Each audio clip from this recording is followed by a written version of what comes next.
began long ago, when darkness through its deceit captured the hearts of the sons and daughters of light.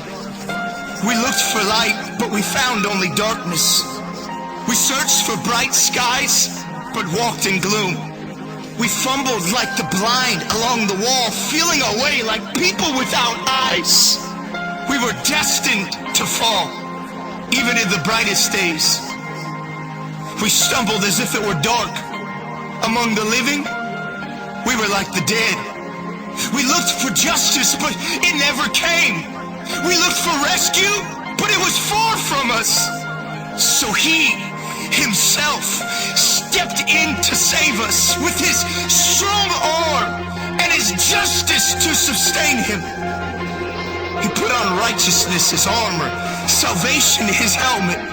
He clothed himself with a robe of vengeance and wrapped himself in a cloak of divine passion.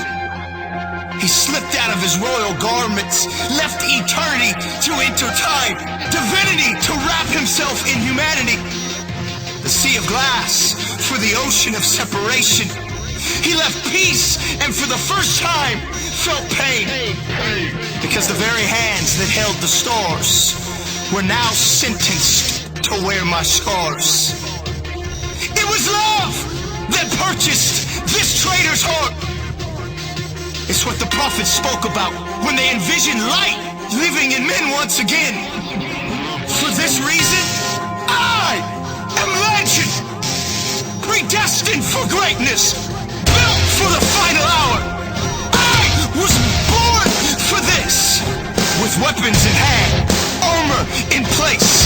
I now march to the beat of a different drum. I will break through battle lines that have been drawn by discouragement and despair. What more is left to be said? Time has met its end. It's now or never.